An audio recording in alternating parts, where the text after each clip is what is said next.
दोस्तों, कैसे हैं? उम्मीद करता हूं आप सभी अच्छे होंगे। आपकी प्रिपरेशन अच्छी चल रही होगी, जैसा कि आपने थंबनेल में देख ही लिया होगा और बिल्कुल सही देखा है। आज हम चर्चा करने जा रहे हैं एक ऐसे टॉपिक पर जिसके लिए आप लोगों के दिल और दिमाग के अंदर काफी जिज्ञासा है, और मैं आज आप लोगों की इस जिज्ञासा और आप लोगों के ये क्यूरी जिसके कारण से मेरे को ये वीडियो लाना पड़ा, और मैंने सोचा कि आप लोगों की ये दुविधा अगर मैं इस वीडियो के माध्यम से अगर दूर कर सकूं या उसके बिल्कुल नजदीक तक भी अगर पहुंचा सकूं तो मैं अपने आप को खुशनसीब समझूंगा।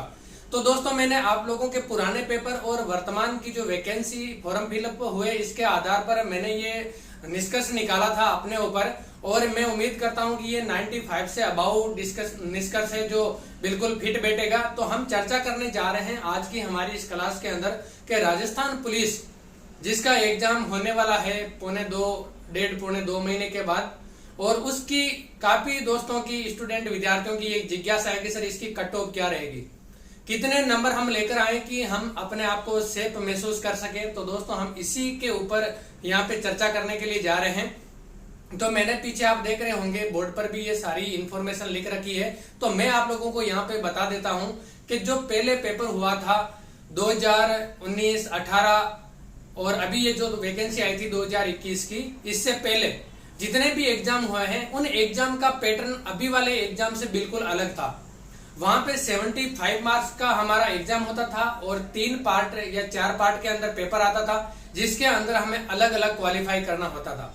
लेकिन अभी जो वैकेंसी है इसका पैटर्न बिल्कुल ही अलग है, पहले की वैकेंसियों से बिल्कुल चेंज हो चुका है। इसके अंदर हमारे को 150 क्वेश्चन आएंगे और 150 ही वो मार्क्स के होंगे और 1/4 उसके अंदर नेगेटिव मार्किंग रहेगी, और इसके अंदर अलग अलग किसी भी पार्ट के अंदर पास होने की जरूरत नहीं, कंबाइंड आपकी मेरिट बनेगी। तो इसके ऊपर हम चर्चा करते हैं कि हमारी ये मेरिट किस आधार पर बनेगी, हमारी कट ऑफ क्या रहेगी, कितने नंबर अगर हम ले आए तो हम अपने आप को सेफ महसूस कर सके। तो दोस्तों, चलिए मैं सबसे पहले आप लोगों को ये बता दूं कि मिनिमम जो क्राइटेरिया दिया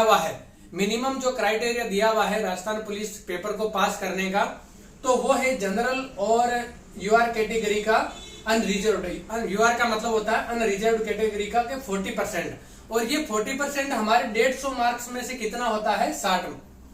नेक्स्ट है ओबीसी का है 40% और ये 40% भी होता है 60, यानी कि ओबीसी जनरल अनरिजर्व्ड कैटेगरी के 40% मार्क्स मिनिमम लाने जरूरी है, जो 60 नंबर होते हैं 150 में से।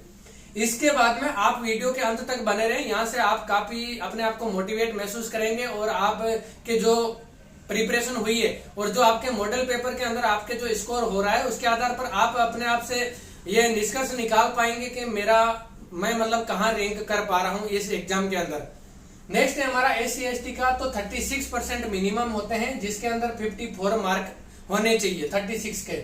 फिर है SC/ST जो TSP एरिया के लिए होता है, ट्राइब सब प्लान एरिया, जो TSP एरिया के अंतर्गत कहलाते हैं। तो SC/ST जो TSP से संबंध रखते हैं उनके लिए 30% मिनिमम होने चाहिए मार्क्स, और ये 30% जो 45 मार्क्स होते हैं। इसके बाद में जो शहरिया जो 12 डिस्ट्रिक्ट है और इसके आसपास का जो क्षेत्र है जो शहरिया क्षेत्र के अंतर्गत आता है, तो इसके अंदर हमारे कम से कम 25% मार्क्स, यानी कि 150 में से 37.5 ये मिनिमम क्राइटेरिया। लेकिन आप लोग यहाँ मान के चले बिल्कुल, और ये 100% श्योर है कि यहाँ पे मेरिट बिल्कुल भी नहीं जाने वाली है। आप लोगों को मैं यहाँ पे बता दूं कि राजस्थान पुलिस का पेपर एक ऐसा पेपर है जो राजस्थान का कोई भी अभ्यर्थी, चाहे वो RS की प्रिपरेशन कर रहा हो, चाहे वो टीचर की प्रिपरेशन कर रहा हो, चाहे वो सब इंस्पेक्टर की प्रिपरेशन कर रहा हो, चाहे वो अदर एग्जाम किसी की भी प्रिपरेशन कर रहा हो, राजस्थान पुलिस का एग्जाम देता है। तो यहाँ पे आपका जो एग्जाम का जो कंपटीशन है वो थोड़ा सा बढ़ जाता है, क्योंकि यहाँ पे उच्च क्वालिफाई स्टूडेंट भी इस पेपर को देते हैं और इस पेपर के अंदर बैठते हैं। तो आप लोग यहाँ से अपनी नींव को मजबूत करके चलने की बहुत जरूरत है।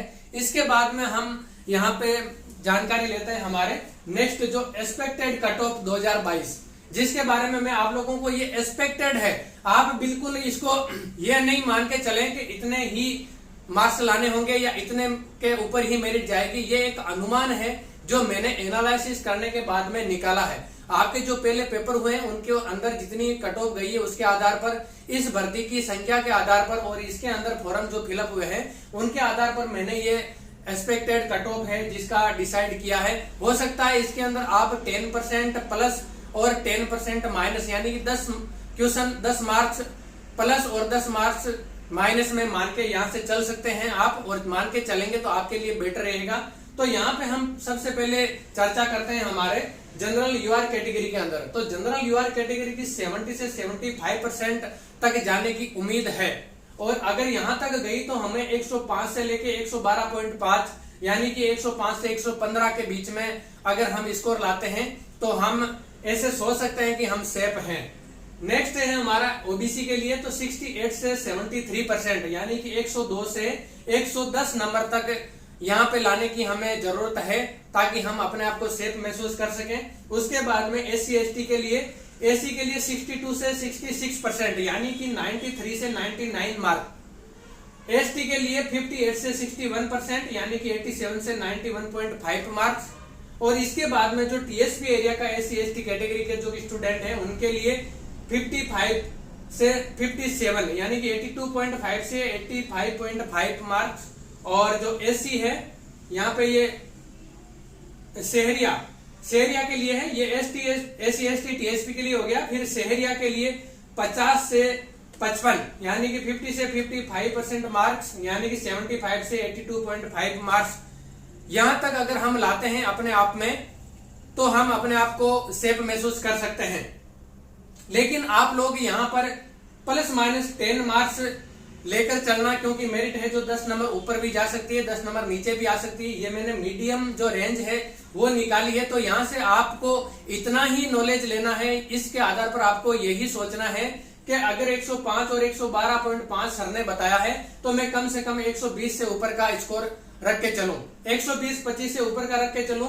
ये वाले हैं जो अगर ये 125 से ऊपर का रखते हैं तो ये वाले 120 से ऊपर का रखें, और ये वाले हैं जो कम से कम 110 से ऊपर का रखें, और ये वाले हैं जो कम से कम 105 से ऊपर का रखें, और ये आप 100 से ऊपर से रखें, और ये 95 से ऊपर रखें। ये चीज आप लोगों को यहाँ पर ध्यान देने योग्य बात है। तो मैं उम्मीद करता हूँ ये इन्फॉर्मेशन आपके लिए यूजफुल रहेगी आपकी प्रिपरेशन के लिए। यानी कि इसके आधार पर आपको एग्जाम फाइट करना या एग्जाम हॉल के अंदर आपको जो पेपर देना वो डिसाइड नहीं करना है। ये स्ट्रेटेजी और ये कट ऑफ आपके माइंड में होनी चाहिए, और जो आपका मॉडल पेपर है उसके अंदर आपको अप्लाई करना है, और इससे 10 नंबर आप प्लस मान के चलना, तो आप बिल्कुल अपने आप को सेफ महसूस करेंगे और सेफ होंगे, और आपका श्योर सिलेक्शन होगा। तो चलिए मैं इसी उम्मीदों के साथ इस क्लास को खत्म करता हूं यहीं पर। जय हिंद, जय भारत।